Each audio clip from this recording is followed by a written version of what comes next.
భలే భలే మాట బంగారు మాట బైబిలు మాట మాట భలే భలే మాట బంగారు మాట బైబిలు మాట మాట నా జీవితాన నీ జీవితాన మరువాని మాట మాట నా జీవితాన నీ జీవితాన మరువాని మాట మాట భలే భలే మాట బంగారు మాట బైబిలు మాట మాట భలే భలే మాట బంగారు మాట బైబిలు మాట మాట. ఇది రక్షణ పొందకపోవడం అనేది చాలా దౌర్భాగ్యమైన సంగతి. యేసుప్రభు వారు నువ్వు పుట్టక మునిపే అనాది సంకల్ప చొప్పున ఈ లోకంలో జన్మించి ఒక రక్షణ కార్యం జరిగించి ఎంతో సమయం నీకు అనుగ్రహించినప్పటికీ ఆ రక్షణ కార్యం నీలో జరిగించబడకుండగా, ఆ రక్షణలో నువ్వు కొనసాగించబడకుండగా ఉంటున్నావంటే నీ జీవితం అంతా వ్యర్థమే. రక్షణ పొంది ఉండాలి. రక్షణ పొందిన వారు బాప్తిస్మ సాక్ష్యం పొంది ఉండాలి. ఒకవేళ రక్షణ పొందకుండా బాప్తిస్మ సాక్ష్యం పొందకుండా నువ్వు ఉన్నట్లయితే నువ్వు దేవుని సంకల్పమును నిరాకరించి ఉన్నావు. అంటే దేవుని ఉద్దేశము, దేవుని సంకల్పము, దేవుని యొక్క ఏర్పాటు నువ్వు పోగొట్టుకుంటున్నావు. అది రక్షణ పొందకయే ఉన్నారు. కానీ మన జీవితంలో ఒకవేళ దేవుని మందిరానికి రావచ్చు, కానుకలు ఇవ్వచ్చు, లేదంటే అన్ని మీటింగ్లో కనపడవచ్చు, ఎంతో ప్రయాసపడి మందిరంలో పనులు కూడా చేయొచ్చు. అయితే వాటన్ని ఎన్ని చేసినా అవన్నీ వ్యర్థము. అందుకే భక్సింగ్ గారి దినాల్లో మనకు నేర్పించినటువంటి దైవజనులు ఏమంటే, ఎవరైనా దేవుని ఇంట్లో పని చేయాలంటే నువ్వు రక్షణ పొందావా అని అడిగేవాళ్ళు. రక్షణ పొందింటేనే నువ్వు పని చేయాలా అనేవాళ్ళు. రక్షణ పొందకుండా దేవుని ఇంట్లో పని చేయడానికి అనుమతించేవారు కాదు. కాబట్టి ఈనాడు ఎట్లయిపోయిందంటే రక్షణ పొందకపోయినా తమకిష్టం వచ్చిన జీవితం జీవిస్తున్నా, రక్షణ పొందినట్లుగా నటించుస్తున్నా ఎట్లయిపోయినారంటే ఈ దినాల్లో దేవుని సంకల్పమును ఉద్దేశం వాళ్ళు నెరవేర్చకుండా తప్పిపోయిన వారుగా ఉంటున్నాడు. చూడండి, లూకాసు వార్త 7వ అధ్యాయంలో ఆ మాటను మనము చూస్తూ వస్తాం. దేవుని సంకల్పమును వారు నిరాకరించారు అనే మాట ఉంది. చూడండి, ఎన్నో వచ్చిన అది తీసిన వాళ్ళు 7:30. పరిసయ్యులను ధర్మశాస్త్రోపదేశకులను అతని చేత బాప్తిస్మం పొందక తమ విషయమైన దేవుని సంకల్పమును నిరాకరించినారు. ఎవరైనా సరే దేవుని వాక్యం విని ఇంకా రక్షణ పొందకపోతే, వాళ్ళు రక్షణ పొంది కూడా బాప్తిస్మ సాక్ష్యం ఇవ్వకుండా ప్రభును ఆరాధించకపోతే నీ జీవితం అంతా వ్యర్థం. ఇంతవరకు నువ్వు చేసిన పని కానీ, దేవుని కొరకై ప్రయాసపడినా ఏదైనా సరే అదంతా కూడా రక్షణ పొందకపోతే వ్యర్థము. కాబట్టి నీ జీవితంలో ఒకవేళ నువ్వు దేవుడు రక్షణ పొందడానికి దేవుడు నిన్ను ఏర్పాటు చేసుకున్నాడు. నువ్వు ఎప్పుడైతే రక్షణ మారు మనసు పొందిన తర్వాత, బాప్తిస్మ సాక్ష్యం ఇచ్చిన తర్వాత, పెద్దలు ఏం చేస్తూ వస్తారంటే హస్త నిక్షేపణ సంఘంలో చేసిన తర్వాత, ఆత్మాభిషేకం నీకు అనుగ్రహించబడిన తర్వాత దేవుడు తన కృపావరాలు నీకు ఇస్తూ వస్తాడు. నువ్వు ఒకటి నీటి మూలంగా ఆత్మూలంగా జన్మించిన తర్వాత పరిశుద్ధ ఆత్మ చేత నువ్వు ముద్రించబడతావు. మనకి ఏదైనా ఒక సర్టిఫికెట్ కావాలనుకో, గవర్నమెంట్ ముద్ర దానిపైన ఉండాలి. అది ఏదైనా సరే, ఏదైనా బండి నడుపుతున్నానుకో దానికి సంబంధించిన లైసెన్స్ ఉండాలి. పొలం ఉంది లేదంటే దాని స్థలం ఉంది అనుకో దానికి సంబంధించిన డాక్యుమెంట్స్ ఉండాలా, గవర్నమెంట్లో రిజిస్ట్రేషన్ అయి ఉండాలి. చదువుకున్న వాళ్ళు ఉన్నారనుకో పరీక్షలు రాసిన తర్వాత పాస్ అయినట్లు ఒక సర్టిఫికేట్ అయి గవర్నమెంట్ది పొంది ఉండాలి. ఇది ముద్ర, ఆత్మ ముద్ర చేత నువ్వు రక్షణ మారు మనసు పొంది బాప్తిస్మం పొందిన తర్వాత నువ్వు ఆత్మ ముద్ర చేత ముద్రించబడిన తర్వాత ఆయన బిడ్డగా మార్చబడతాం. నువ్వు రక్షణ మారు మనసు పొందకుండా ఎన్ని సంవత్సరాలు వచ్చినా ప్రయోజనం లేదు. రక్షణ మారు మనసు పొందకుండా దేవుని ఇంటిలో ఎంత పని చేసినా, లేదంటే ఎన్ని కానుకలు ఇచ్చినా, ఎన్ని సంవత్సరాలు వచ్చినా అవన్నీ కూడా వ్యర్థమే. కాబట్టి రక్షణను మనం కొనసాగించుకోవాలా, కాపాడుకోవాలా. ఒక మాట చూడండి, ఫిలిప్పీ పత్రిక 2వ అధ్యాయంలో ఏం చేయమంటున్నాడు? రక్షణను మనము 2వ అధ్యాయము చదవండి అమ్మా.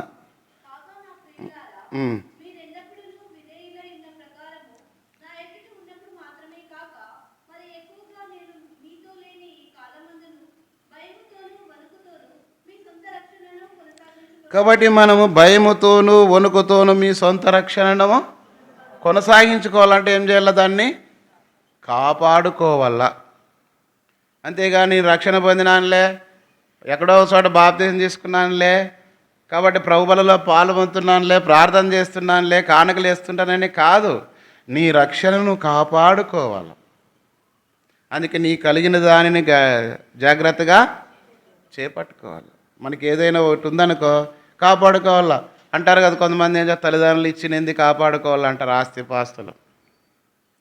తర్వాత ఇంకా మిగతా విషయాలు కూడా మన చేతిలో ఉన్నాయి. కొన్ని కాపాడుకునే ఉన్నాయి, కొన్ని పోగొట్టుకునే ఉన్నాయి. కాబట్టి నువ్వు ఆత్మచేత ముద్రించబడిన తర్వాత దేవుడిచ్చిన రక్షణ నువ్వు పొందకపోతే ఆత్మ సంబంధమైన ఆశీర్వాదం నువ్వు ఏది పొందలేవు. ఒకవేళ భౌతికంగా ఆస్తులు సంపాదించుకోవచ్చు, ఉద్యోగం కలిగి ఉండవచ్చు, డబ్బు సంపాదించుకోవచ్చు, లేదా కుటుంబంలో అందరూ కలిగి ఉండవచ్చు. కానీ వాటి వలన నువ్వు పరలోకము చేరవు. వాటి వలన నీకు సంతోషము, లేదంటే దేవుడు నీకు ఇచ్చిన రక్షణను కాపాడుకోకపోతే నీకు క్షేమము కలగదు. కాబట్టి మొదటిది ఏమంటే దేవుడు మనల్ని ఎందుకు ఏర్పాటు చేసుకున్నాడు? రక్షణ పొందుటకు. ఎందుకు మనం రక్షణ పొందాలంటే ఉగ్రత పాత్రలుగా మనము దేవుని ఉగ్రతకు మనం పాత్రలు కాకూడదు, శిక్షకు గురి కాకూడదు. ఒక నటించినాడు వాడు, ఇందులో పోయి పెళ్లి వస్త్రం లేకుండా ఇందులో కూర్చున్నా కూడా దేవుడేమన్నా కుమారుడా పెళ్లి వస్త్రం లేక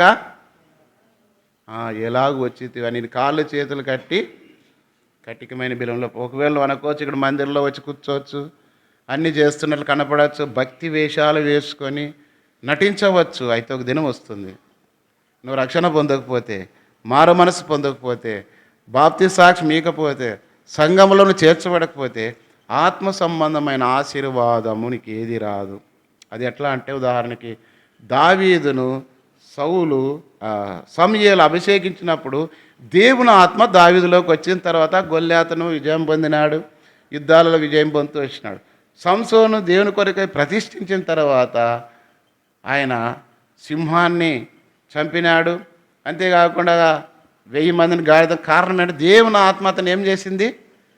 దేవుని వాక్యానుసారంగా మనం కూడా రక్షణ మారు మనసు పొందిన తర్వాత ఆ రక్షణ మనం కాపాడుకోవాలి. నువ్వు దేవుని ఆత్మ లేకపోతే, అంటే రక్షణ మారు మనసు లేకపోతే నువ్వు జీవితం అంతా వ్యర్థం. ఆ ధనవంతుడు ఒక దినం వచ్చింది, ఆ రక్షణను కొనసాగించలేక పోగొట్టుకున్నాడు, పాతాళంలో వేదన పడుతున్నాడు. కాబట్టి 2 కొరింథీ పత్రిక 6:5 అనుకుంటాను, ఇదే రక్షణ దినము, ఇదే అనుకూల సమయం. కాబట్టి నేడే రక్షణ పొందాలి. నువ్వు ఇంకా రక్షణ మారు మనసు పొందిపోతే దేవుడు నిన్ను హెచ్చరిక చేస్తున్నాడు. కాబట్టి యెహోవా దొరకు కాలముందు ఆయనను మీరు వెతకాల. జక్కయ్య ఉన్నాడు, ఎరుకో మార్గంలో యేసుప్రభు వెళ్తున్నప్పుడు ఎవరని చూడాలని ఆశతో వెళ్ళాడు, కానీ యేసుప్రభుని ఇంటిలో చేర్చుకున్నాడు. ఇతడు కూడా అబ్రహాము కుమారుడి నేడి ఇంటికి రక్షణ వచ్చి ఉన్నదని దేవుడు అతని గురించి సాక్ష్యం ఇచ్చాడు. నిన్ను గురించి కూడా ప్రభు ఇప్పుడు దేవదూతలతో, పరిశుద్ధులతో, సైన్య సమూహంతో ఏమని సాక్ష్యం చెప్తున్నాడు? ఇతడు కూడా అబ్రహాము కుమారుడు అన్నట్టుగా నిన్ను గురించి సాక్ష్యం చెప్పడానికి. ఎప్పుడు పరలోకంలో ఒక పాపి భూమి మీద మారు మనస్సు పొందితే, అంటే రక్షణ పొందితే పరలోకంలో గొప్ప సంతోషం అంట.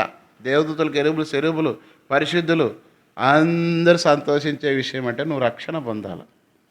రక్షణ లేకుండా నీ జీవితంలో ఉన్నట్లయితే, యేసుప్రభు నేను పాపి, నా పాపాల కొరకే చనిపోయి సమాధి చేయబడ్డావు, తిరిగి లేచావు అని నీ పెదవులతో పలికి హృదయమందు విశ్వసించినట్లయితే నువ్వు రక్షింపబడదు. ఒకవేళ రక్షింపబడి తప్పిపోయింటే ప్రభు ఎదురు నీ రక్షణ ఆనందం నాకు మరలా పుట్టించమని దావీదు వలె క్షమాపణ కోరినట్లే తిరిగి తన ఆత్మచేత నిన్ను సమకూర్చి తిరిగి దేవుడు నిన్ను ఆ రక్షణ ఆనందాన్ని ఔన్నత్యాన్ని ఆశీర్వాదాన్ని పొందుతూ వస్తావు. ఇది మొదటిది, రక్షణ పొందుటకు దేవుడు మనలను ఏర్పరచుకున్నాడు.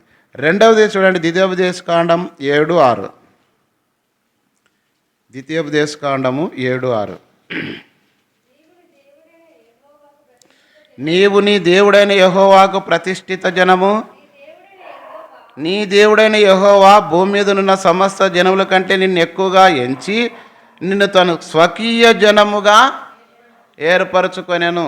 రెండవది అంటే దేవుడు మనలను స్వకీయ జనముగా ఏర్పాటు చేసుకున్నాడు, తన సొంత ప్రజలుగా ఏర్పాటు చేసుకున్నాడు.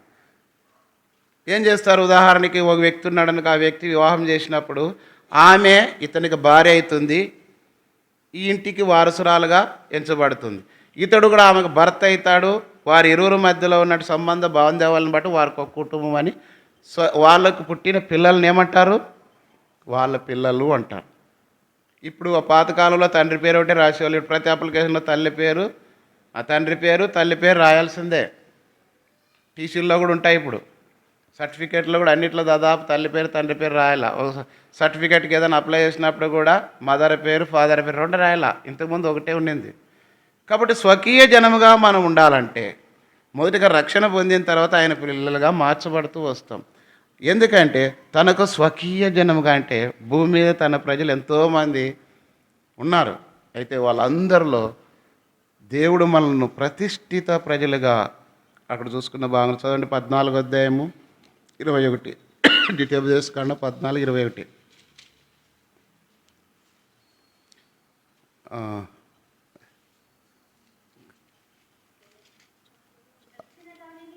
కాదమ్మా అక్కడ అదేలే చదవండి, మధ్యలో చివరిలో ఉంది. ఏలనగా నీ దేవుడైన యెహోవాకు నీవు ప్రతిష్ఠిత, అంటే దేవుని కొరకే మనం ప్రతిష్ఠించుట. గృహాన్ని ప్రతిష్ఠ చేస్తారు, ఇంటిని ప్రతిష్ఠ చేస్తారు, ఇంకా నివసించడానికి యోగ్యమైనదిగా గృహ ప్రతిష్ఠిత కార్యక్రమం అంటారు. పేరు ప్రతిష్ఠిత అంటే పేరు పెట్టేది ఒక ప్రతిష్ఠ, పిల్లవానికి ఒక పేరు పెట్టడం ఎవరైనా కూడా పిల్లలకు. తర్వాత మందిరాన్ని కూడా ప్రతిష్ఠ చేస్తారు. అంటే అర్థం ఏమంటే ఇది దేవుని మందిరం, దేవుని కొరకు ప్రతిష్ఠ చేయబడింది. ప్రతిష్ఠ చేయబడుట అంటే ప్రమాణం చేయబడుట. భార్యాభర్తలు ఇద్దరు కూడా ప్రమాణం చేసుకుని ఒకరి ఎడలో ఒకరు ప్రతిష్ఠ చేయబడతారు.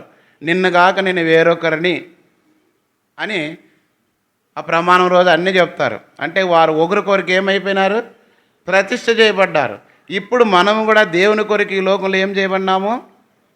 ప్రతిష్ఠ చేయబడటం బట్టి ఆయనకు మనం స్వకీయ ప్రజలుగా ఆయన కొరకై మనము ఏర్పరచబడ్డాం. ఆయన ప్రజలైన మనం ఆయన ప్రతిష్ఠిత జనమైన తర్వాత మరలా మనం లోకంలోనికి వెళ్ళకూడదు. లోక సంబంధమైన ఆశల కొరకు, లోక సంబంధమైన జీవితం కొరకు ఉండకూడదు. మనం ఎలా ఉండాలా? ప్రతిష్ఠించబడిన తర్వాత ప్రత్యేకమైన జీవితం. సంసోను దేవుని కొరకే ప్రతిష్ఠించబడిన తర్వాత ఆ ఫిలిస్తీన్లలో ఆశించి వెళ్ళాడు, తన ప్రతిష్ఠతను పోగొట్టుకొని బానిస అయిపోయినాడు. సౌలుని ఇశ్రాయేలు మీదుగా రాజుగా ఉండడానికి దేవుడు ఏర్పాటు చేసినాడు. అయితే ఆయన ఆజ్ఞను అతిక్రమించడం బట్టి ఇశ్రాయేలును రాజుగా ఉండకుండా దేవుడు తొలగించినాడు. కాబట్టి ఈ లోకంలో మనం అదే చూడండి, ఇక్కడే ద్వితీయోపదేశకాండం 4:20. ద్వితీయోపదేశకాండం 4:20.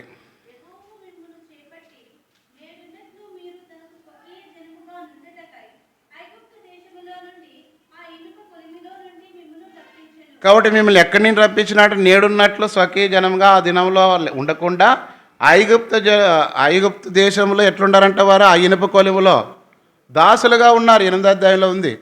కాబట్టి బానిసలుగా ఉన్నారు వారు, అనేక రకంగా వారు కష్టపెడుతున్నారు. అలాంటి వారిలోనే దేవుడు వారిని ప్రతిష్ఠిత జనంగా తన స్వకీయ ప్రజలు ఏర్పాటు చేసుకొని ఐగుప్తు దాసత్వంలో నుండి వారిని ఏం చేస్తూ వచ్చినాడు? వెలుపలకు నడిపిస్తూ వచ్చినాడు. కాబట్టి దేవుని కొరకే రక్షణ మారు మనసు పొందిన మనము ఆయనకు స్వకీయ జనంగా మార్చబడిన తర్వాత ఈ లోకంలో మనం ప్రతిష్ఠ జనముగా ఉండాలి. అంటే ప్రత్యేకత కలిగిన వారుగా ఉండాలి.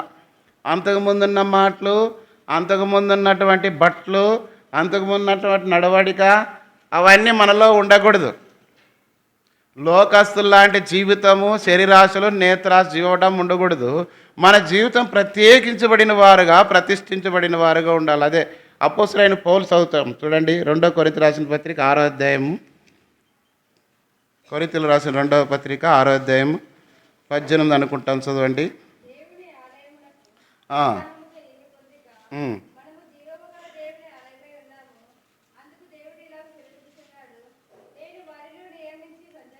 నేను వారిలో నివసించి సంచరింతును, నేను వారి దేవుడయ్యుందును, వారు నా ప్రజలయ్యుందురు. కావున మీరు వారి మధ్య నుండి బయలుదేరి ప్రత్యేకముగా ఉండు. అంటే మన దేవుని ప్రజలైన తర్వాత ఈ ఇహలోక మాలిన్యము మనకు అంటకుండా ఉండాలి. అంటే ఈ పాప సంబంధమైనటువంటి ఈ లోకము నుండి దేవుడు మనల్ని ఏర్పాటు చేసుకున్నాడు. అది యోహాను సువార్త 15వ అధ్యాయంలో మళ్ళీ ఉంది.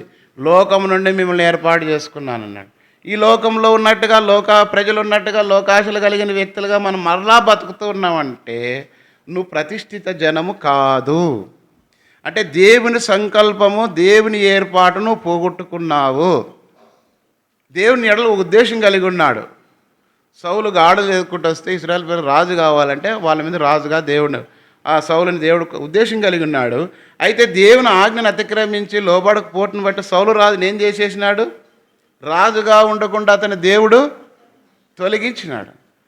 ఇశ్రాయేలు ప్రజలకు, దేవుని ప్రజలైన వారికి న్యాయపతిగా ఉండాలని సంసోను దేవుడు ప్రతిష్ఠిస్తే తన శరీర సంబంధమైన కోరికల కొరకై ఆ ఫిలిస్తీన్ల స్త్రీలను, మిగతా స్త్రీలను కోరుకొని తన ప్రతిష్ఠితమైన జీవితాన్ని పోగొట్టుకున్నాడు కనుక ఇశ్రాయేలు ప్రజలకు బానిసగా చేయబడుతూ వచ్చినాడు.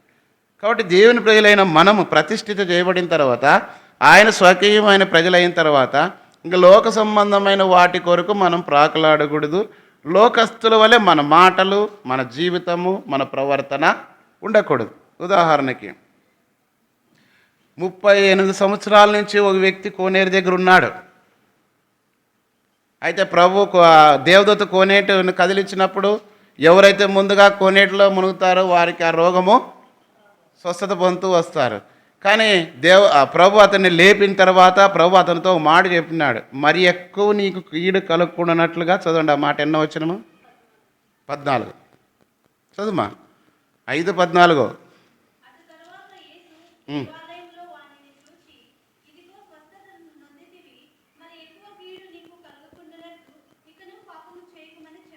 కాబట్టి మరి ఎక్కువ నీకు కీడు కలుగుకున్నట్లు పాపము.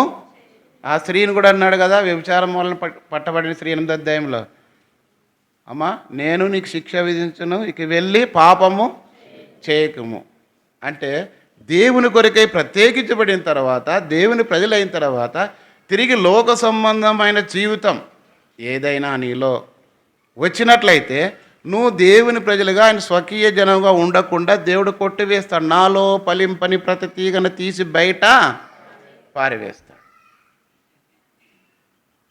కాబట్టి దేవుడు విడిచిన తర్వాత, దేవుడు పారివేసిన తర్వాత అట్టి వాటిని మనసులు ప్రోగు చేసి అగ్నిలో వేసి అవి కాలిపోవు. ఏం ప్రయోజనం? దేవుని ఇంటికి వచ్చి దేవుని విడిచి లోక సంబంధమైన జీవితం, ప్రతిష్ఠితమైన జీవితం లేకుండా ఇంకా ఐగుప్తు ఆచారాలు, ఐగుప్తు అంటే ఈ లోకానికి సాదృశ్యంగా ఉంది. ఐగుప్తు ఆశలు పాట ఏం పాడతాం? ఐగుప్తు ఆశలన్నీ విడిచి రంగుగా యేసుని వెంబడించని సియోను పాటలు సంతోషంగా పాట పాడేదే కానీ జీవితం లేదు.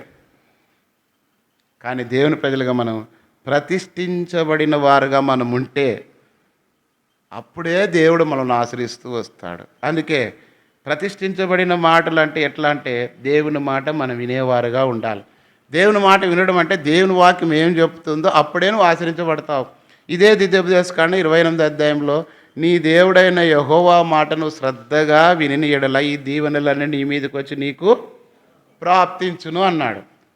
1 నుంచి 14 వరకు దీవెనలు, ఆశీర్వాదాలు అన్నీ వచ్చినాయి. అయితే 15 వచనంలో ఏమన్నాడు? చదవండి. 20 నుంచి 15.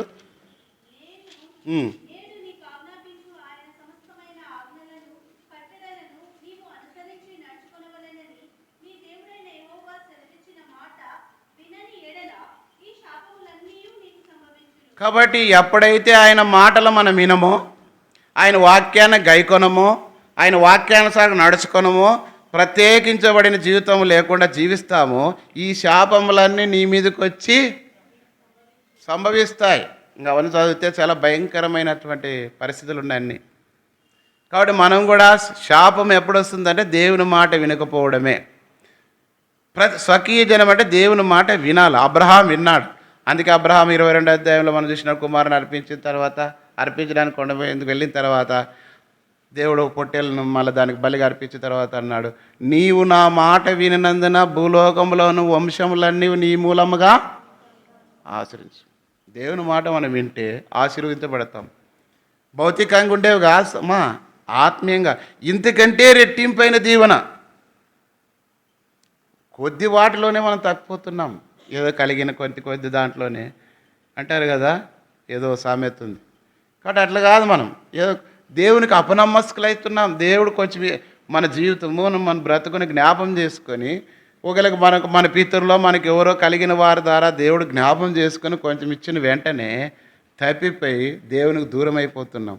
అదే మనం చూసినప్పుడు సౌలుతో దేవుడు అమాలేకులను సంపూర్ణంగా మరి నిర్మూలన చేయమన్నాడు. 15 అధ్యాయం 1 సమయాలు 3వ వచనంలో. కానీ ఇతడు ఏం చేసినాడు? 11వ వచనంలో నుంచి మనం చూస్తే ఆయన అవన్నీ దాచిపెట్టినాడు. దాచిపెట్టిన తర్వాత అయితే సమయాలతో దేవుడు మాట్లాడినాడు. అతడు నా మాట విననందువలన, వినలేక అమాలేకుల దాచిపెట్టుకున్నాను, వెళ్ళి అతనితో మాట్లాడమంటే దేవుడు మరి సమయాలు వచ్చి మాట్లాడిన తర్వాత అవి ప్రజలు దాచిపెట్టినారని వాళ్ళ మీద చదువుతారు. ఆ మాట చదివితే మంచిది. చదవండి, మొదటి 3వ వచనం చదవండి. 1 సమయాలు 15:3.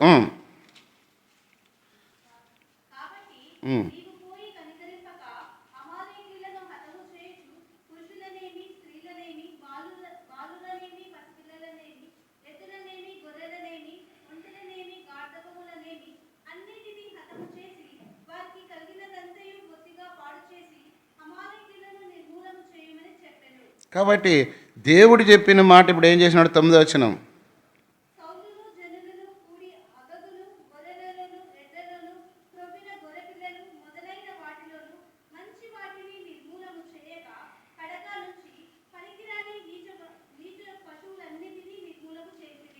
కాబట్టి అన్నీ దాచుకొని మంచివి పనికిరానివి. అందుకే శాసన పరిశీలతో ప్రభు ఏమన్నాడు?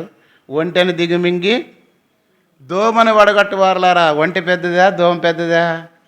బయటికేం మనం ఎట్లా కనపడతాము? భక్తి మంది. అందుకే వేషధారులారా అన్నాడు. బయటికేమో మన బట్టలు, మన వాతావరణం, మన జీవితం బయటికి చెప్పుకునేది ఎట్లా చెప్పుకుంటా? శాస్త్ర పరిచయాల వల్లే. తెలుసు కదా, మన పరిచయుడు ఏమని ప్రార్థన చేసినాడు? ప్రభా ఇట్లా వండి, ఇట్లు ఇచ్చిన, అట్లు చేసిన, అది ఉన్నా ఇది ఉన్నా, వాళ్ళకి అది వీళ్ళకి కదా అని తన నీరు చెప్పుకున్నప్పుడు దేవుడు అతని ప్రార్థన, భక్తిహీనుల ప్రార్థన యెహోవాకి హేయము. అంటే తను తాను హెచ్చించుకొని చేసుకోవడం, వేషధారంతో కూడినటువంటి జీవితం. కాబట్టి ఇక్కడ కూడా సౌలు అవన్నీ బాగలేని నీచమైనవన్నీ వాటిని బలర్పించి శ్రేష్ఠ మంచి వాటిని దాచిపెట్టినప్పుడు సమయంలో వచ్చి చెలివిచ్చిన తర్వాత చదవండి 11వ వచనం. ఇప్పుడు చదవండి, సౌలు నన్ను అనుసరింపక వెనుక తీసిన ఆజ్ఞలు గైకొనకపోయిన గనుక అతని రాజుగారు నిర్ణయించినందుకు నేను పశ్చాత్తాపడుచున్నాను. కాబట్టి దేవుడే కొన్నిసార్లు మనం చేసే పనులను బట్టి, దేవుని నామానికి దూషణ కలిగే పరిస్థితులను బట్టి ఏమవుతాయంటే దేవుడు మన ఎడల బాధపడతాడు. కొన్నిసార్లు పిల్లలు తప్పు చేసినప్పుడు తల్లిదండ్రులకు బాధ కలిగేస్తుందా లేదా? లేదంటే వాళ్ళ కుటుంబీకుల బంధువులందరికీ కూడా అవమానం వచ్చినప్పుడు అందరికీ కొంతైనా బాధ కలుగుతుందా లేదా? మరి మన దేవుడు మన స్వకీయ ప్రజలుగా ఒకవేళ మనం తీసుకొని దేవుడు తన బిడ్డలని చెప్పుకున్న వారు దేవునికి విరోధంగా నడుచుకుంటే దేవుడు పశ్చాత్తాపడతాడు. నీ ఎడల దేవుడు కలిగిన ఉద్దేశం నిన్ను గొప్పగా చేయాలనుకో ఉండొచ్చు, ఎక్కువగా అయిన ఆశీర్వాదానికి కర్తగా చేసి ఉండొచ్చు, పరలోకంలో బహుమానాల కొరకు నేను సిద్ధపరిచి ఉండొచ్చు, అనేకలను ఆత్మల రక్షణార్థమై దేవుడు తన స్వరక్తం ఇచ్చి సంపాదించి కొని ఉండవచ్చు. ఇప్పుడు ఇది ఉంది, పెన్ను అది కొనుక్కున్నాను కొనుక్కున్నాను, విలువెట్టుకున్నాను కాబట్టి సరిగ్గా రాలేదనుకో ఏమంటాను? దీన్ని పడేసి పనికి మాలిన పెన్ను, ఇది సరిగ్గా పడలేదు, ఇది ఇంకొకరికి ఏం చెప్తాయి, దాన్ని తీసుకోదు, కొనుక్కున్న వేస్ట్, అది పడదంటాం. దేవుడు కూడా మన ఎట్లా బాధపడతాడు. ఒకవేళ దేవుడు నిన్ను తన ప్రాణమిచ్చి రక్షించి రక్షణ కార్యం జరిగించి దేవుని ఇంటిలో చేర్చి ఆయన ప్రజలుగా ఏర్పాటు చేసుకున్న తర్వాత దేవుడు దుఃఖపడే కార్యాలు నీ ద్వారా జరిగిస్తే ఎంతగా ఆయన దుఃఖించేవాడు ఉంటాడు. సౌలు అది చేసినాడు. దేవుడైతే ఇశ్రాయేలు మీద రాజుగా ఉండాలని నిర్ణయించుకున్నాడు, కానీ ఆజ్ఞను అతిక్రమించుట ద్వారా ఇశ్రాయేలు మీద రాజుగా ఉండకుండా సౌలును దేవుడు తొలగించినాడు. కాబట్టి ఆయన స్వకీయ ప్రజలైన మనము ఐగుప్తు సంబంధమైన పద్ధతులను మనం ఆచరించినట్లయితే, ఐగుప్తు సంబంధమైన జీవితం, ఈ లోక సంబంధమైన వాటి కొరకు మనం ప్రయాసపడుతూ వచ్చినట్లయితే, నీకు తెలియకుండా సంసోనుని ఎట్లయితే దేవుడు యెహోవా ఆత్మ సంసోనుని ఎడబాయనని అతను ఎరగకపోయినా, నీకు తెలియకుండానే దేవుని నడిపింపు, దేవుని ఆత్మ సన్నిధి నీకు తెలియకుండా నీలో నుండి వెళ్ళిపోతుంది.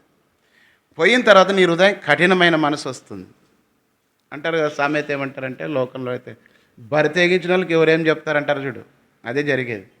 ఎవరు పోయి వాళ్ళ తెగించిన వాళ్ళకి ఏమి మనం పోలా అంటారు చూడు, అట్లా దేవుడు కూడా ఇంక వదిలిపెట్టిన తర్వాత అట్టి వారిని నూతనపరచుట అసాధ్యము. పరలోక సంబంధమైనటువంటి ఆత్మ సంబంధమైనటువంటి దానిని రుచి ఎరిగిన వారై తప్పిపోయినట్టు వారు విషయంలో మరలా సిలువేస్తున్నారు ప్రభుని. వాళ్ళు ఎట్లా సిలువ అంటే, ఒకప్పుడు ప్రభు మన కోసం ప్రాణం అర్పించి రక్తం గార్చి కొన్న తర్వాత తిరిగి మనములో దేవునికి దుఃఖాన్ని కలిగించే పనులు చేస్తూ వచ్చినట్లయితే సాతానుడు, ఒకవైపు లోకస్తులు, సాతానుడు దూతలు అందరూ కూడా ఏం చేస్తారంటే, అవమానం మిమ్మల్ని బట్టి కదా నా అన్ని జనుల మధ్యలో, మరి మీరు దేవుని పిల్లలు అంటారు, మారు మనసు పొందినామంటారు, ప్రార్థన చేస్తారు, దేవుని బిడ్డలుగా చెప్పుకుంటారు, కానీ ఇవి మీరు చేయొచ్చా, ఇట్లా మాట్లాడచ్చా, ఇట్లా ప్రవర్తించచ్చా అన్నారంటే అదే దేవుని దుఃఖపరిచేది. దేవుడు ఒక సమయం వస్తుంది నిన్ను వదిలి, ఒకవేళ ప్రభు కోసం నువ్వు భరించినావు అనుకో, నువ్వు యథార్థంగా నీతిగా ఉండి యేషోపు లెక్క, దానియేలు లెక్క బైబిల్ గ్రంథంలో ఒకవేళ నింద భరిస్తే ఆ నింద నీకు ఆశీర్వాదం, నీకు నింద కదా రెట్టింపైన దేవుడు ఘనతను కలిగజేస్తూ వస్తాడు. యేషం చెరసాలు వేసిన తిరిగి ఐగుప్తు మీద అధికారి చేస్తూ వచ్చినాడు. దానియేలు సింహభూములు వేసిన ప్రధానమంత్రిగా చేస్తూ వచ్చినాడు. నీ జీవితంలో కూడా ఒకవేళ దేవుని కోసమై నింద అయితే, కొంతమంది ఏం చేస్తారు, అన్నీ అని వాళ్ళు అన్నాక లేటే పై పగలు కొట్టిన తర్వాత ఏం చేస్తామన్నా దేవుని బట్టి అన్నీ ఓర్చుకుంటున్నాము అంటారు. వాస్తవం అది. దొంగతనం చేసిన వాళ్ళు పోలీసు వాళ్ళు పట్టుకొని పోయి కొట్టినారనుకో, ఏం చేస్తావు బా పై అంతా పగలు కొట్టినారు, ఏం చేస్తావు మరి అని దేవుని కొరకు అన్నీ సహించుకోవాలి కదా అన్నామనుకో, కరెక్టా? అది తప్పు చేసి దేవుని మీద నూకితే కదా. ఒకసారి కొన్నిసార్లు ఎట్లా బిడ్డను కన్నావు, ఎట్లా కొడుకు కన్నావు అని ఎవరన్నా అన్నారనుకో, ఇట్లైనా నేర్పించింది, ఇట్లైనా చేసింది అన్నారనుకో, బాధ కలగదా? అదే జరుగుతుంది ప్రభుకు కూడా. కాబట్టి రెండవది, ఆయన స్వకీయ జనముగా ఉండడానికి దేవుడు ఏర్పాటు చేసుకున్నాడు. ఆ జనముగా ఉండకుండా తప్పిపోతే, తప్పేరు కుమారుడు తండ్రి దగ్గర లేకుండా స్నేహితులను వెంబడించి లోకములో కాలిచిపోయినాడు, కానీ చివరికి అన్నీ కోల్పోయినాడు. ఎంతో దుఃఖానికి కారణమైంది. చివరికి కడుపు నింపుకోవడానికి కూడా ఆహారం లేని స్థితిలోనికి వచ్చినాడు. నీ జీవితం ఒక దినం వస్తుంది, దేవుడు నిన్ను కత్తిరించినాడంటే నీ జీవితం ఒక బహుభయంకరమైన నిందకు, అవమానానికి, ఈ లోకానికి నీ జీవితాన్ని అప్పగించిన తర్వాత ఎవరేం చేయలేరు. ఏ మనుషుడు నిన్ను కాపాడలేడు, ఏ మనుషుని సహాయం నీకు పొందలేడు. ఒకటి చాలు, నీకు ఏదైనా దేవుడు అనుమతించినంటే నీ దగ్గరికి ఎవరు రారంగా, నిన్నెవరు ప్రేమించరు. కాబట్టి జాగ్రత్త సుమ. ఆయన స్వకీయ జనంగా మనం ఉన్నప్పుడు మనం కాపాడుకొని సొంత రక్షణలో నుండి ఆయన స్వకీయంగా మనం ప్రతిష్ఠించుకొని భర్తకు లోబడి భార్య జీవించినంత కాలం, ఒక ఆఫీసర్లకి వారి గవర్నమెంట్ పద్ధతులకు లోబడి జీవించడానికి ఉద్యోగం చేసుకుంటాడు. ఆ భార్య భర్తకు నమ్మకస్తురాలే జీవించినంత కాలం నమ్మకం ఉంచి ఆమె అన్నిటికీ వారసురాలైతే, ఈ రెండు విషయాలు తప్పితే ఎట్లయితే ఇదైతే అంతే, ఎవరేం చేయలేదు.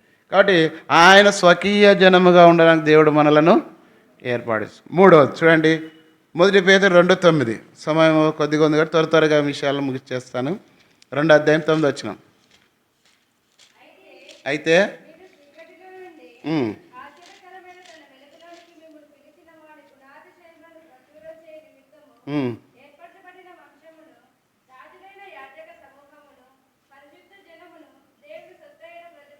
కాబట్టి ఏర్పరచబడిన వంశముగా మనం ఉంటున్నాం, అంటే దేవుని ప్రజలుగా మనం ఉంటున్నాం. దేవుని ప్రజలంటే ఏం చెప్పాలంటే దేవుని గురించే మనం చెప్పాలా, ఆయన ప్రేమను గురించి చెప్పాలా, దేవుడు ఎంత దయగలవాడని చెప్పాలా, దేవుని క్షమించే విషయం గురించి చెప్పాలా. నా జీవితంలో ఇట్లా విషయాలన్నీ దేవుడు క్షమించి నన్ను సంతోషం ఆనందం చేసినాడు. దేవుడు ఇచ్చిన రక్షణ బట్టి దేవుడు ఎంత గొప్పవాడయ్యా, నా స్థితి ఇలా ఇలాంటిదైనా నన్ను రక్షించినాడు ఆయన ఇచ్చిన గొప్ప రక్షణ భాగ్యాన్ని బట్టి అని ఎప్పుడు కూడా ఏం చెప్పాలంటే దేవుని ప్రేమను, దేవుని దయను, దేవుని ఎడలు కలిగించిన క్షమాపణను, ఎప్పుడు కూడా ఆయన గుణాతిశయములను ప్రచురం చేయలను. సువార్త ప్రకటించాలా. దేవుడిని జీవితంలో చేసిన కార్యములను బట్టి అమ్మా నేను ఇట్లాంటి దాన్ని సమరశ్రీ ఏమనేది, నేను చేసినవని నాతో చెప్పిన ఈయన క్రీస్తు కాడా అని చెప్పింది. మనం కూడా ఆయన గుణాతిశయం. ఆ యొక్క సేనాదేవులు పట్టిన వాడు ఏం చేసినాడు, ఆ 10 పట్టణాలన్నింటిలో ప్రకటించినాడు. రక్షణ మారు మనసు పొందిన మనము ఆయన ప్రేమను గురించి చెప్పాలా, ఆయన శిలువను గురించి చెప్పాలా, ఆయన దయను గురించి చెప్పాలా, ఆయన క్షమాపణ గురించి చెప్పాలా, ఎలాంటి విషయాల్లో దేవుడిని క్షమించడం అనే విషయాన్ని కూడా చెప్పాలా. ఆయన గుణాతిశయములను ప్రచురం చేయాలి. మనమే అతిశయించువాడు ప్రభునందే. అయితే మనమేమి చూడండి, ఇర్మియా గ్రంథం 9వ అధ్యాయం 23వ వచనం. ఇర్మియా గ్రంథం 9:23. యెహోవా ఇలాగ సెలవిస్తున్నాడు,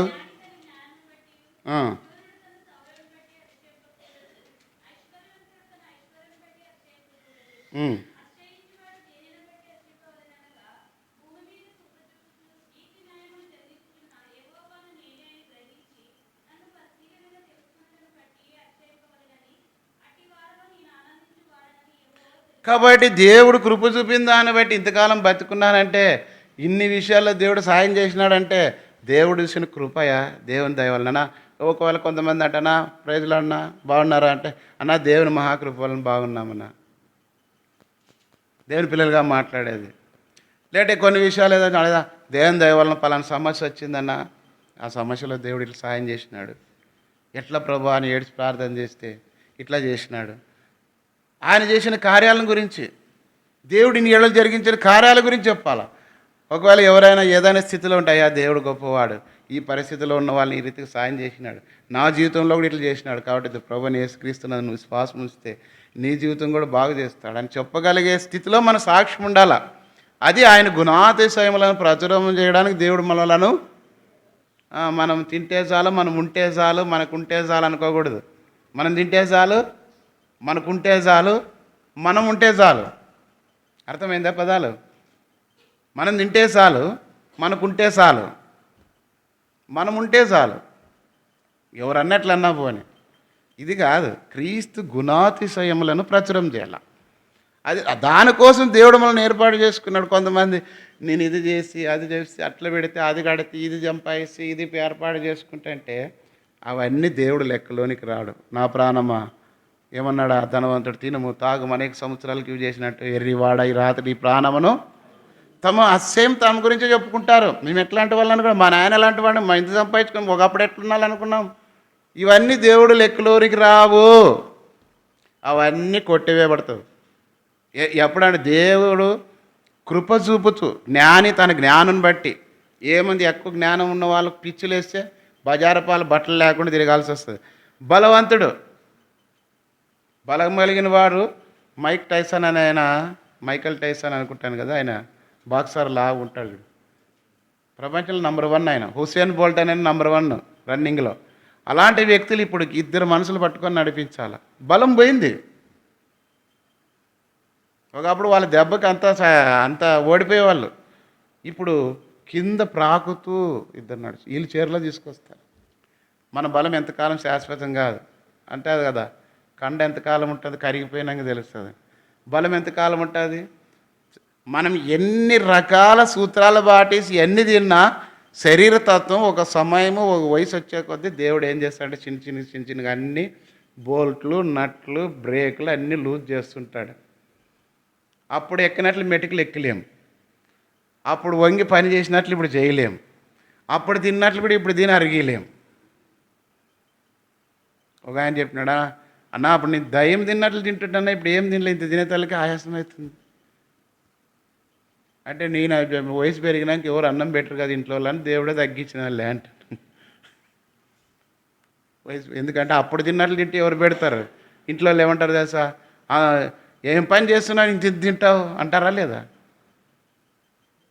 సంపాదించిన వాళ్ళైనా కూడా పొద్దుకు 3 సార్లు 5 సార్లు తింటావు అబ్బా, వాటి నుంచి తెచ్చి పెట్టాలా అంటారు. కొంతమంది చెప్తారు, బయట బజారు అడుక్కొని వచ్చి డబ్బులు ఇస్తేనే ఇంట్లో అన్నం పెడతారంట. ముసలి వాళ్ళు ఎందుకు ఎక్కువైపోయినారు? పింఛన్ తీసుకుండ్రి, వచ్చిన డబ్బుల్లో ఆస్తి తీసుకుని ఇల్లు తీసుకుని మళ్ళీ బజార్లో ఎండకి గాలి తిరుగుతుంటే అడుక్కుంటుంటే అనిపిస్తుంది. కాబట్టి ప్రియులారా, దేన్ని బట్టి మనం అతిశయించకూడదు. దేవుడు మనకు చేసిన మేలుని బట్టి మనం చెప్పాలి. దాన్ని బట్టి ప్రభువా ఎంత గొప్ప దేవుడు, రక్షణ ఇచ్చినావు, సంతోషించినావు. నేను అనుకుంటాను నాతో పాటు నా వయసుకు సంబంధించిన వాళ్ళు నాతో పాటు ఉన్న వాళ్ళని చూసి వాళ్ళ స్థితిగతులు చూసి ఎట్లున్నారంటే బాధపడాల్సి వచ్చే స్థితిలో ఉంటారు. వాళ్ళు నడవలేరు, కూర్చోలేరు, వాళ్ళ వస్త్రధారణ, వాళ్ళ మనిషి అవన్నీ చూసినప్పుడు అనుకో ప్రభా ఎంత దయగలవాడాయా, ఒకవేళ నేను కూడా నిన్ను ఎరగకపోతే నన్ను రక్షించకపోతే నా జీవితం చూడు ఎంత దౌర్భాగ్యం ఉండేది. వాళ్ళు చూసినప్పుడు నేను అనుకుంటాను. కాబట్టి నా బతుకు చాలా హీనంగా ఉండేదేమో ప్రభా, ఎంత ధన్యత ఇచ్చినావా. అందుకే అంటాడు కదా, చదవండి 33 ద్వితీయోపదేశకాండం, ఓ ఇశ్రాయేలు నీ భాగ్యం ఎంత. ఈ ఇశ్రాయేల్ కాదు, ఇతనికి భాగ్యం లేదు. కాబట్టి పొద్దున సాయంత్రం ఎండ వాన గాలని కూడా అడ్డ తిరగాలి, ఆయనకేం భాగ్యం ఉద్యోగం లేదు. కాబట్టి ఓ ఇశ్రాయేల్ ప్రజల గురించి నీ భాగ్యం ఎంత గొప్పది, యెహోవా రక్షించి నిన్ను పోలిన వాడు. నేనైతే అదే అనుకుంటాను, నా స్థితి, నా యోగ్యత, నా జీవితము, నా కుటుంబం అన్నిని పరిశీలన చేసుకుంటే దావీదు వల్ల ప్రభా ఇంతగా హెచ్చించడానికి నేను నా కుటుంబము ఏ పాటిదన్నట్లు నిరంతరం నేను ఎప్పుడు దేవునికి కృతజ్ఞతలు చెల్లిస్తూ ఉంటాను. నాకంటే బలవంతులు ఉన్నారు, జ్ఞానవంతులు ఉన్నారు, ధనవంతులు ఉన్నారు, అన్నీ కలిగిన వారు, కానీ వాళ్ళందరికీ లేని ఆధిక్యత. అంత గొప్పవారిలో పోయినా కూడా నన్ను కూర్చో అని నాకు సీట్ సపరేట్ అంటే జరిగి కూర్చునే అవకాశాన్ని దేవుడు ఇచ్చాడు. వాళ్ళలో కూర్చోవడానికి నేను యోగ్యుని కాదు. అప్పుడు అనుకుంటా దేవా ఇంతగా నన్ను ప్రేమించడానికి నాలో ఏముందని. ఓ ఇశ్రాయేలు నేను నిన్ను మరిచిపోజాలనని ప్రభు వాగ్దానం చేసినాడు 2013లో, అంటే నాకు కలిగిన పరిస్థితుల్లో. కాబట్టి దేవుని బిడ్డలేమో ఆయన గుణాతిశయములను మనం ఏం చేయాలా, ప్రచురం చేసే వాళ్ళగా ఉండాలా. ఇది మనల గురించి కాదు, మాకు అది ఉంది, మేము ఇది ఉంటాం, మేము ఎట్లా వాళ్ళు ఇట్లా వాళ్ళు, మా తాత ఇట్లా, మా తాత నెయ్యి తాగితే మూతి మీద గారుతుంటే మందులు వచ్చి నాకుతుండ్రి అని కాదు. మా నాయన అప్పటికే ఇన్ని ఎకరాల భూమి ఉండే, అప్పటికే మా ఇంట్లో ఇది పెద్ద పెద్ద బీరువాలు ఉండే, అప్పటికే 10 తులాల మా అమ్మకు డావు ఉండే. చెప్తూ ఆయన 5 మంది కొడుకులు ఏం చేసినారు, పంచుకుని నాకు కమ్ములు కావాలా, చైనాలు కావాలా, లేదంటే బంగారు అంటే పంచుకునే సరిగ్గా రాక అన్ని కంసులోనికి ఇచ్చి కడ్డీ చేసి కరెక్ట్ కడ్డీ తూకం వేసి కటింగ్ చేసుకొని పంచుకున్నారంటే ఎవరేమి డిస్పెట్టరు. వాళ్ళు సంపాదించింది వాళ్ళకు ఉండదు. నీకు నీ ఊపిరి పోతే చాలు, 3వ రోజుకి ఎత్తు ఆడేమి ఎంత పెద్ద 10 కోట్లు ఇల్లు పెట్టుకో, పోయేది మాత్రం శ్మశానానికే. ఇల్లంతా వాళ్ళకి అంటారు సామెత, ఇల్లు బొమ్మంటుందంట శ్మశానము రమ్మ. పాట కూడా 3 నాళ్ళ ముచ్చట కోసం మనిషి పడే తప్పన చూడరా. తెలుసు అన్నీ మనకి, కానీ చేయము. నాకు కాదులే వేరే వాళ్ళకి. నేను పాట పాడతానమాట, ఈ పాట నాకు కాదనుకుంటాను, నేను వాక్యం చెప్తాను నాకు కాదనుకుంటాను, కానీ నువ్వు గైకొని బోధించేవాడై ఉండాలని దేవుడు. కాబట్టి 3వది మనము ఎందుకోసం దేవుడు ఏర్పాటు చేసుకున్నాడు, ఆయన గుణాతిశయములను ప్రచురం చేయడానికి. ఇప్పుడు 4వది చూడండి, యోహాను సువార్త 15:16, 15 అధ్యాయం 16 వచనం.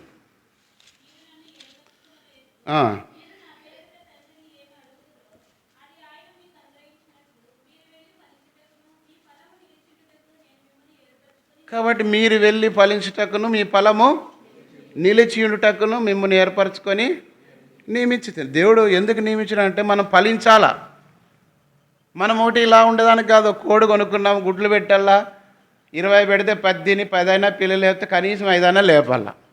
లేకపోతే ఏమంటారు, ఇది పిల్లలు లేపుదు ఏం చేయదు కాబట్టి దీన్ని ఏం చేయాలా, పారాట వచ్చింది కోసేసుకుందాంలే అంటారు. ఆ 5 దినాలు ఇంటికాళ్ళడో వాళ్ళు వస్తే ఇంకా అది చిన్న తల్లి పిల్లని పాతకాలంలో అమ్మారు సరాయి,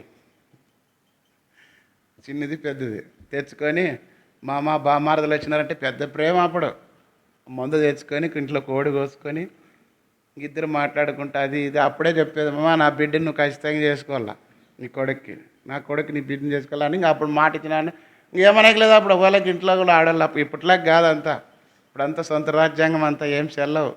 పెడితే బూదిని ఇంట్లో నువ్వేం ఎక్కువ మాట్లాడద్దు అనే స్థితికి వచ్చింటారు. కాబట్టి ఆయన కొరకు ఫలించాలి. దేవుడు ఆదామవులను కలిగేసినప్పుడు ఏం చేసినాడు, మీరు ఫలించి 1:28లో నోవాహుతో దేవుడు జలప్రలయం తర్వాత ఏమన్నాడు, మీరు ఫలించి అభివృద్ధి పొందమన్నాడు. యాకోబుతో 35:11లో ఏమన్నాడు, మీరు ఫలించి అభివృద్ధి పొందమన్నాడు. ఇవన్నీ మనం కూడా ఆత్మీయమైన జీవితంలో ఫలించాలా. ఎన్నేళ్ళు పోయినా ప్రార్థన రాదు, ఆరాధన రాదు, వాక్యం చెప్పేకి రాదు, పాట పాడేకి రాదు, దేవుని పని చేసేకి లేదు, ఏమి రాదు. ఏమనంటే రాదన్న భయం అవుతుందండి. కొట్లాడమంటే అందరికంటే ముందు ఉండేదే. ఏదన్నా ఎవరన్నా ఒకరు నీది ఏదన్నా ఒకటి తీసుకుపోయినారనుకో, ఏమంటే కొడుగులోటి తీసుకుపోరు ఇంతలాది నరికేకి కదా, లేదంటే గన్న తగిలించి గన్న తీసుకొని పోతారేం కాలుస్తామని. కానీ దేవుని పని అంటే భయము. దేవుడు నిన్ను ఏర్పాటు చేసుకోండి దానికి, నీ ద్వారా ఫలము రావాలా. అందుకే యోహాను సువార్త 12:24 ఏమంటే, గోధుమ గింజ భూమిలో పడి చస్తే ఫలిస్తుంది. దేవునిలో మనం కూడా ఎవరైనా క్రీస్తు కూడా లేపబడిన వాళ్ళు అయితే, నిజమైన రక్షణ మారు మనసు పొందిన వాళ్ళైతే, నిజమైన దైవికమైన ఏర్పాట్లో ఉన్న వాళ్ళైతే వారి ద్వారా ఫలం. ఎట్లా ఫలం అంటే, నువ్వు పాటలు పాడేవాడు అనుకో సంఘంలో, అనేకలకు క్షేమ పాటలు, నువ్వు వాక్యం బోధించేవాడు, నీ ద్వారా ఇతరులకు అనేకంగా దేవుని వాక్యం, నువ్వు ప్రార్థన చేసినానికి నీ ప్రార్థన దేవుడు ఆలకించి ఎంతోమంది బాగుపడే వాళ్ళు ఉంటారు. నీ ఆరాధన ద్వారా ఇతరులు కూడా మనసు ఆనందంగా ఆ ఆరాధన విని దేవుడు సంతృప్తి చెందుతుంటాడు. ఆ ప్రజలు కూడా ఆనందం. కొంతమంది సువార్త చెప్పినారంటే అద్భుతంగా చెప్తారు. ఆ మాటలు విని పోయే వాళ్ళు కూడా నిలబడి కొంతసేపు వినిపోతారు అన్నిలు. అదొక వరం. ఎన్నేళ్ళ పైన నువ్వు ఏం లేదంటే నీ రక్షణ సరైనదో కాదో తెలియదు. నేను అనుకుంటాను, దేవుడు నాకు ఇచ్చిన కృపావరాల్లో ఏది కూడా తక్కువ లేకుండా నా పని నేను చేస్తూ ఉన్నా. దేవుడు నాకు అది రుజువుపరుస్తూ వచ్చినాడు. కాబట్టి నువ్వు నిజం అహరోను కర్ర చిగురించింది.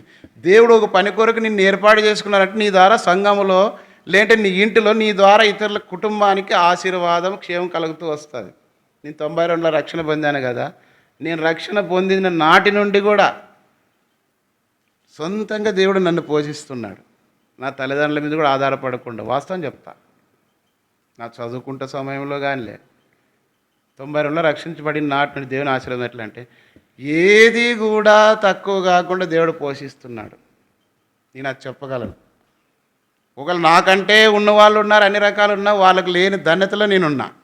దేవుడు నాకు ఏది తక్కువ. నేను ఎప్పుడు కూడా ఆలోచించినది, నా టైం ఎప్పుడు కూడా ఏదో మీరు ఇప్పుడు ఒక గంటకు వచ్చినా ఓపిక లేదు, కానీ ఆదివారం నుంచి మళ్ళీ నాకు బైబిల్ స్టడీ అయిపోయిన నుంచి మళ్ళీ బైబిల్ స్టడీ వరకు ధ్యానిస్తూనే ఉంటాను. ఇవన్నీ అంత సులభంగా రావు. కాబట్టి దేవుని ప్రజలుగా ఫలించేవారుగా ఉండాలి. ఒకవేళ ఫలించకపోతే చదువు 4:15 యోహాను సువార్త 15:4, నా యందు నిలిచిండుడి, మీ యందు నేను నిలిచి ఉందును. తీగ ద్రాక్షవలు నిలిచుంటేనే కానీ తనంతట తాను ఎలాగ ఫలింపదో, అలాగే నా యందు నిలిచుంటేనే కానీ మీరును ఫలింపరు. ద్రాక్షవలు నేను, తీగల మీరు. ఎవడు నా యందు నిలిచిండునో, నేను ఎవని యందు నిలిచిందునో వాడు బహుగా ఫలించును. నాకు వేరుగా ఉండి మీరు ఏమి కూడా చేయలేరు. ఒకవేళ ఎవడైనా నా యందు నిలిచి ఉండని ఎడల వాడి తీగ వలె బయట పారవేయబడి ఎండిపోవును. మనుషులు అట్టు వాటిని పోగు చేసి అగ్నిలో పారవేతురు. అవి ఒక దినం వస్తుంది, నువ్వు పారవేయబడతావు.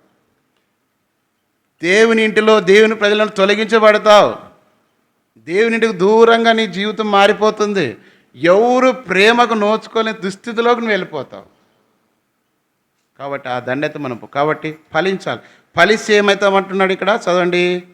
మీరు బహుగా ఫలించడం వలన శిష్యులు అనబడతారు అన్నమాట. ఎన్నది మాట చదువుమా.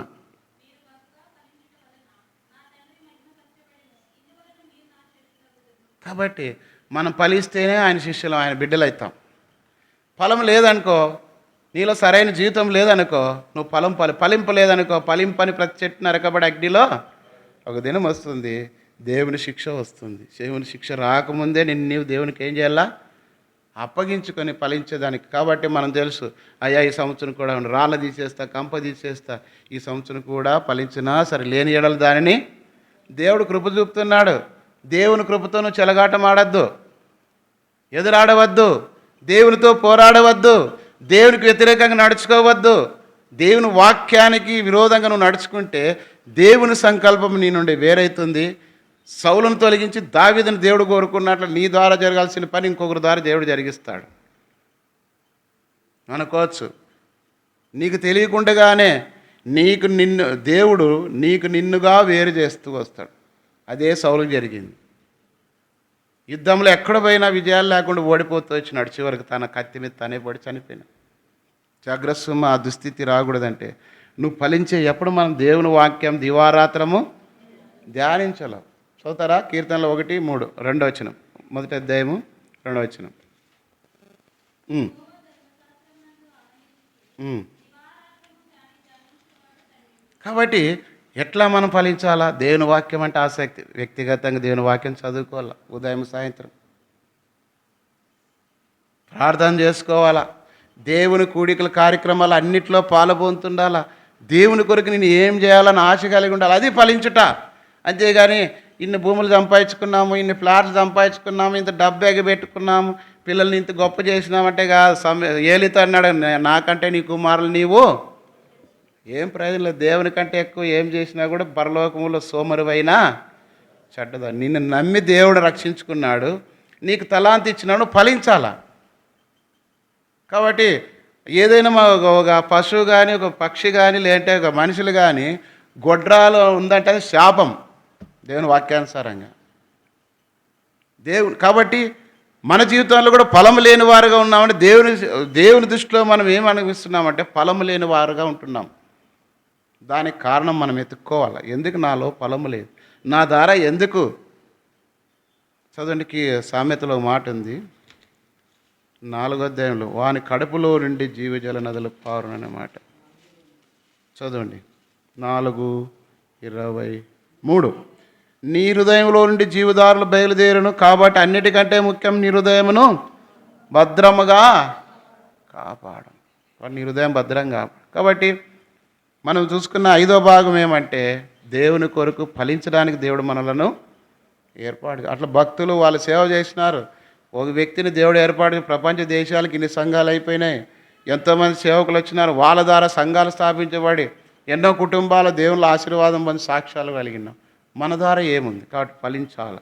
ఫలించుట కొరకు ఏర్పాటు చేసుకున్నాడు. ఇప్పుడు చూడండి 5వది, లూకాసు వార్త 18:7.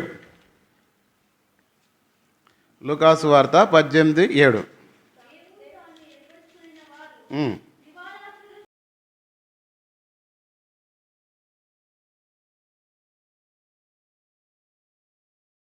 అంటే దివారాత్రులు మరిపెట్టుకున్నాడు. కాబట్టి దేవుడు నిన్ను నన్ను దివారాత్రులు మరిపెట్టడానికంటే రక్షణ లేని వారి కొరకు, సంఘము కొరకు, కుటుంబాల కొరకు, దేవుని సువార్త ప్రకటించేదాని కొరకు, ఇవన్నిటి కొరకు నువ్వు ఎప్పుడైతే ఆయన నీతిని, రాజ్యాన్ని వెతుకుతూ దివారాత్రను మొరుపెడుతూ వస్తే నీకు దేవుడు న్యాయం చేస్తాడు.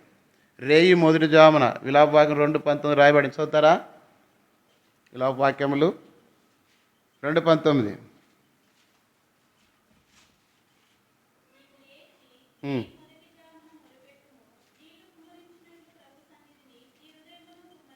కాబట్టి మన హృదయాలు దేవుని సన్నిధిలో ఎప్పుడైతే కుమ్మరిస్తూ వస్తాం, కుటుంబం కొరకు కుమ్మరించాలి, దేవుని సంఘం కొరకు, పరిచర్ల కొరకు, ఆత్మల కొరకు, దేవుని కొరకు, దేవుని పరిచరణ అడ్డగించే వారి కొరకు, వ్యతిరేకంగా ఉండేవారికి, ఎంతోమంది రోగాలు ఉన్నవారి కొరకు, ఎంతో ఇబ్బందులు పడేవారి కొరకు. ఎగ్జాంపుల్ నేనున్నాను, ఒక విషయం ఆలోచన చెప్తే, ఎగ్జాంపుల్ నా గురించి కాదు, సేవకులను మనం ఎవరైనా పరిచయకు పిలిచినామనుకోండి, అంటే ఓపెన్ చెప్తున్నా, 2,000 రూపాయలు మనం ఇస్తాం. మీరు వారమంతా కష్టపడితే ఒక మనిషి పని చేస్తే ఎంత వస్తుంది? ఎంత వస్తుంది?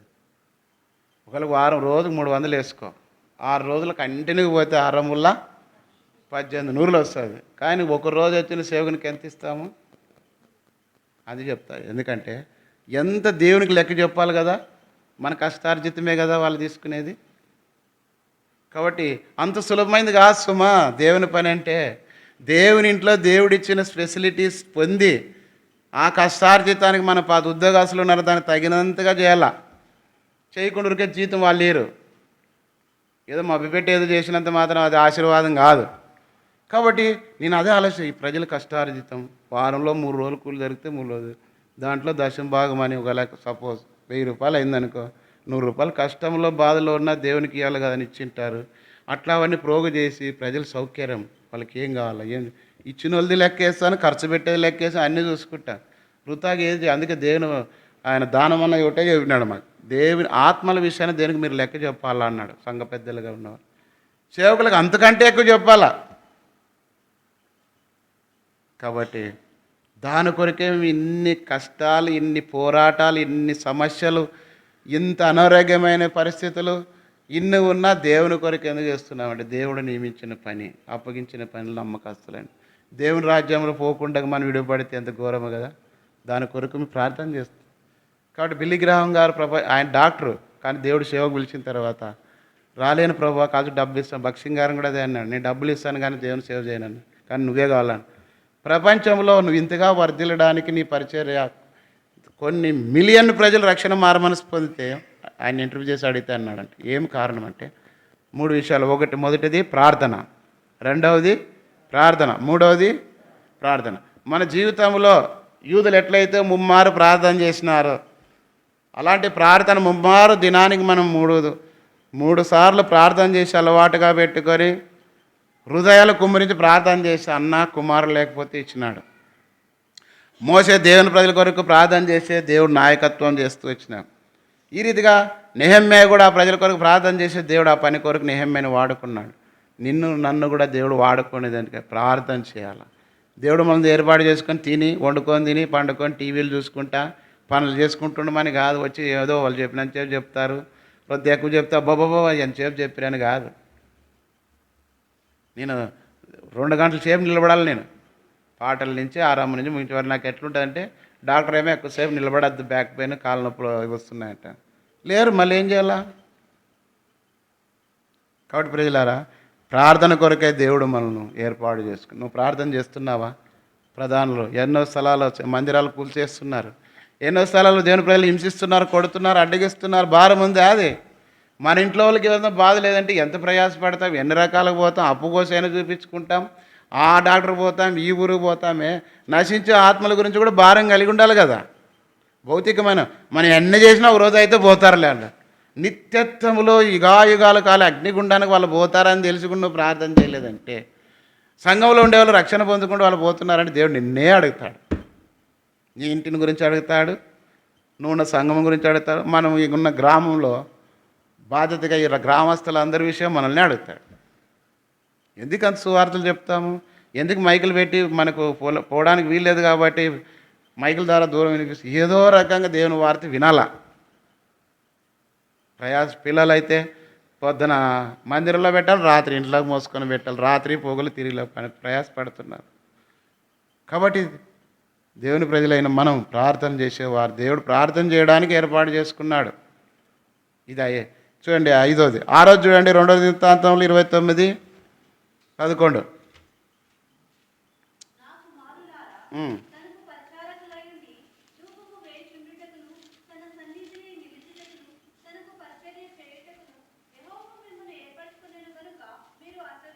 కాబట్టి దేవుని ప్రజలుగా మనము దేవుని పరిచర్య చేయడానికి దేవుడు మనల్ని ఏర్పాటు చేసుకున్నాడు. కాబట్టి ఆ శ్రద్ధ చేయకూడదు. శ్రద్ధగా పని చేయవాడు ఏలుబడి చేయను. సామెతలు 12:24 రాబడి. సమయాలు ఉన్న దినాల్లో మనకు తెలుసు, ఏలీ కుమారులు బహుదుర్మార్గంగా ప్రవర్తిస్తున్నా. అయితే చదవండి, 3వ అధ్యాయం మొదటి వచ్చింది చదవండి. 3 సమయాలు 3:1. ఎలాంటి దినాల్లో? బాలుడైన సమయాలు. చాలమ్మా. ఏలీ ఎదుట యెహోవాకు పరిచర్య చేయుచున్నాం. కాబట్టి దేవునికి మనం పరిచర్య చేసేవారుగా ఉండాలి. కాబట్టి యెహోవా కార్యములను అశ్రద్ధగా చేయవాడు. దేవుడు మన జీవితంలో ఆశీర్వాదాలు ఎందుకు పొందమంటే, దేవుని కార్యాలంటే అశ్రద్ధ, నిర్లక్ష్యం, పట్టింపు లేని జీవితము, దాని కొరకు ఆశ లేని జీవితం. కాబట్టి మనం ఏమి చేసినా, పేతురులకు ఎంత వేసినా ఫలం ఉండదు. ఆటికే అంటారు కదా, నోటికి చేతికే అంటే తినేకి కూడికి గుడ్డుకే అంటారు చూడు. ఎంత ప్రయాసపడినా అది కూడా మిగులుతుంది లేదు. అక్రమంగా అన్యాయంగా దేవునికి ఇష్టం లేని విధానంలో మనం ఏది జీవించినా, ఏం పని చేసినా తర్వాత అది ఏలీ కుమారులని ఎట్లయితే కొట్టువేయబడిందో అది మిగలదు. రాసి పెట్టుకోండి. దేవునికి ఇష్టం లేని విధానంలో బ్రతికి ఇష్టం లేని జీవితంలో ఉండి నువ్వు ఒకవేళ ప్రయాసపడి ఏది చేసినా నీ కనలేదుటగానే నీ పిల్లల ద్వారా నీకు వెళ్ళిపోతుంది. అదే ఏలీకి జరిగింది. కనలేదుటగా పిల్లలను గొప్ప చేయాలనుకున్నారు, ఎన్నో ప్రయాసపడినాడు, కానీ అతని కుటుంబం మొత్తం తుడిచేయబడింది. కాబట్టి దేవునికి పరిచర్య విషయంలో మనం అశ్రద్ధ చేయకూడదు, నిర్లక్ష్యం చేయకూడదు. కయ్యూను నిర్లక్ష్యం చేసినాడు, అతని బలి అంగీకరించలేదు, దేవుడు శిక్షించినాడు. సౌలు కూడా నిర్లక్ష్యంగా చేసినాడు, అశ్రద్ధగా చేయాలని చేసినాడు, రాజుగా ఉండకుండా తొలగించినాడు. కాబట్టి వీళ్ళు చెప్పుకుంటూ పోతే ఎండి ఉండే. కాబట్టి ప్రియులరా, దేవునికి పరిచర్య చేసే విషయంలో మనం అశ్రద్ధ చూపకూడదు. దేవుడు మనకు తనకు పరిచర్య చేయని బలిపీఠంపై నిత్యం అగ్ని ఎందుకు ఈ ప్రతికూడు కారిపోకుండా మా బాధలు కష్టాలు అన్నా కూడా ఈ కొన్ని ఏండ్లుగా చేసుకుంటూ వచ్చినాం. కానీ సేవకులు లేకపోయినా ఎంత ప్రయాసపడి చేసినా ఆ విషయాలు కొన్ని చెప్పినా దానికి తగిన విధానంలో మార్పు లేకపోయినా దాని కొరకు ప్రార్థనలో పెట్టాం. కాబట్టి పిల్లల పరిచర్య చేసే విషయంలో దేవునికి ఇష్టంగా చివరిది మనం 7 చూడండి, యాకోబు పత్రిక 2:7. యాకోబు పత్రిక 2:5.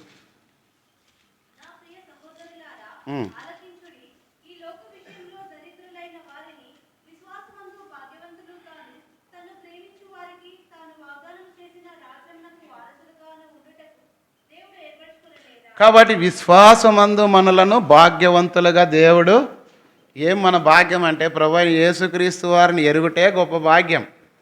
నిత్యజీవం ఎరుగుటే గొప్ప భాగ్యం. సర్వసృష్టికర్త అయిన దేవుని బిడ్డలుగా ఈ లోకంలో బ్రతుకుటే గొప్ప భాగ్యం. దేవుని మాటలు విని ప్రార్థన చేయటే ఒక గొప్ప భాగ్యం. ప్రభుని ఆరాధించుట గొప్ప భాగ్యం. ఈ లోకంలో దానికంటే మించింది ఏమీ లేదు. సొలొమోనుతో ఆ స్త్రీ అనేది శేబదేశపురాని, నీ మాటలు వినుచు నీ ప్రజలు గొప్ప భాగ్యవంతులు అనింది. దేవుని మాటలు మనం వింటున్నాము. దేవుని ఇంట్లో మనకు దేవుడు అన్ని విషయాల్లో బోధిస్తున్నాడు, నేర్పిస్తున్నాడు అంటే ఇంతకంటే ధన్యత లోకంలో ధనవంతులు కాదు, గొప్ప గొప్ప వారు ఉన్నారు. కానీ వారు చనిపోతే నిత్య నరకానికి పాత్రలుగా ఉన్నారు. కానీ మనకేం ధన్యత తెలుసు, ఏమున్నా ఏం లేకపోయినా. ఆ ధనవంతులు లాజరు కథ మనకు తెలుసు. ధనవంతుడు అన్నీ ఉన్నాయి, సుఖంగా బ్రతుకుతున్నాడు. ఒక దినం వచ్చింది పాతాళంలో. కారణం ఏమంటే దేవుడు ఏర్పాటులోనికి రాలేదు, నిర్లక్ష్య పెట్టాడు, వినలేదు భూమి మీద ఉన్నంత కాలం. అయితే లాజరు ఉన్నాడు, విశ్వాసము ద్వారా ప్రభు కోసం నిరీక్షణ కలిగేది చూశాడు. చనిపోయిన తర్వాత 22వ వచనంలో దేవతల చేత అతడు కొనిపోబడిన అబ్రహాము రొమ్మును ఆనుకొనిటానికి పోయినాడు. ఎంత గొప్ప ధన్యత! ఒకడు సర్వలోకమును సంపాదించుకొని తన ప్రాణమును పోగొట్టుకొని వానికేమి, ఈ లోకం అంతా సంపాదించుకొని మన నరకంలో పోతే ఏం ప్రయోజనం? ఏమున్నాయం లేకపోయినా పరలోకంలో ఉండే అదే గొప్ప భాగ్యం. కాబట్టి దేని బిడ్డలుగా పేదలాజరు వల్ల ఈ లోకంలో బ్రతికినా పర్వాలేదు, ఏదున్నా ఏది లేకపోయినా పర్వాలేడు. ఎప్పుడు తన పిల్లలకి ఏది తక్కువ చేయడు. దేవుని వాక్యం 33వ కీర్తన 12 రాయబడింది, యెహోవా తమకు దేవుడుగా గల జనులు ధన్యులు. మనం ధన్యులు ఎట్లంట, ధన్యులు అనే మాటకు ఆశ్రయించబడిన వారు.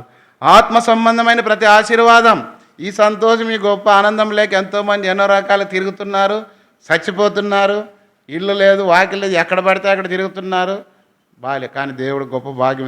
దేవుని మాటల ఆదరణ, దేవుని మాటల చేత మనకు క్షేమం, ఎన్నో విషయాల్లో దేవుడు సహకరిస్తున్నాడు. అందుని బట్టి మనము దేవుని చిత్తం ఎరిగి దాన్ని చేయటం గొప్ప, అది దేవుని సంకల్పం. దాని కొరకు దేవుడు మనల్ని ఏర్పాటు చేసుకున్నాడు. విశ్వాసం అందు భాగ్యవంతులుగా, ఈ లోకంలో దరిద్రులైనా పర్వాలేదు కానీ విశ్వాసంలో ధనవంతులు మనం, పేదలాజరు వలె. అలాంటి భాగ్యవంతులుగా ఉండడానికి దేవుడు మనల్ని ఏర్పాటు చేసుకు. ఆ రీతిగా దేవుడు మనల్ని ఏర్పరచుకున్నట్లో ఉద్దేశం ఏమంటే ఈ దినంలో మనం చూస్తూ వచ్చిన మొదటిది ఏంది? రక్షణ పొందుటకు దేవుడు మనలను రెండవది ఆయన స్వకీయ జనముగా ఉండడానికి ఏర్పాటు చేసుకు. మూడవది ఆయన గుణాతిశయములను ప్రచురం చేయడానికి దేవుడు మనలను ఏర్పాటు. నాలుగవది ఆయన కొరకు ఫలించడానికి దేవుడు మనలను ఏర్పాటు చేసిన. ఐదవది ప్రార్థన కొరకై దేవుడు మనల్ని ఏర్పాటు చేసుకున్నాడు. ఆరవది ఆయనకు పరిచర్య చేయడానికి దేవుడు మనల్ని ఏర్పాటు చేసుకున్నాడు. ఏడవది విశ్వాసమందు భాగ్యవంతులుగా దేవుడు కలిగిన ప్రజలుగా ఈ లోకంలో బ్రతుకుతున్నామంటే అదే దాని కొరకే దేవుడు మనలను ఆ రీతిగా దేవుని వాక్యం దేవుడు మనల్ని ఎందుకు ఏర్పాటు చేసుకున్నాడు, అది దేవుని ఉద్దేశం. ఆ రీతిగా దేవుని వాక్యపులను మనము ఏ విషయంలో ఇంకా తప్పిపోయినామో, జారి సరిలేగలేదు సరి చేసుకొని ఇన్న వాక్య వెలుగులో మనం ప్రతిష్ఠించుకున్నట్లు ప్రభు సహాయము చేయనుగాక. మోకాళ్ళ మీదకి రండి, ప్రార్థన చేస్తాం. బ్రదర్ రండి. ఎవరతని సేవించెదరో ఫలమందెదరంతమందు,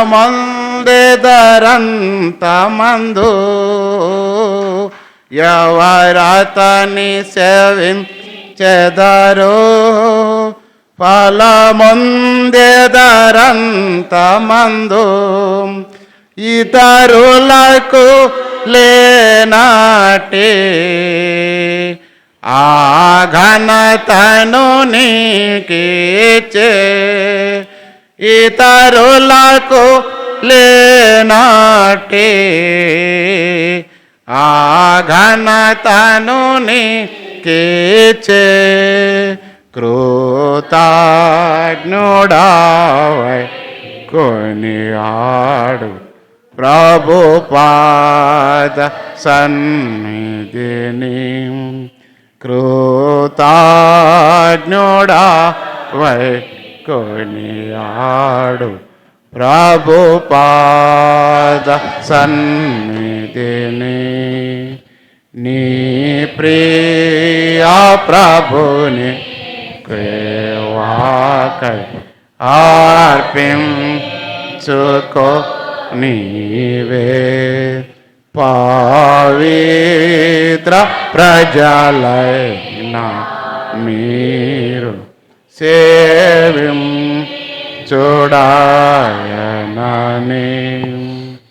పవిత్ర ప్రజలైన మీరు సేవించుడాయనని. ప్రార్థన చేస్తూ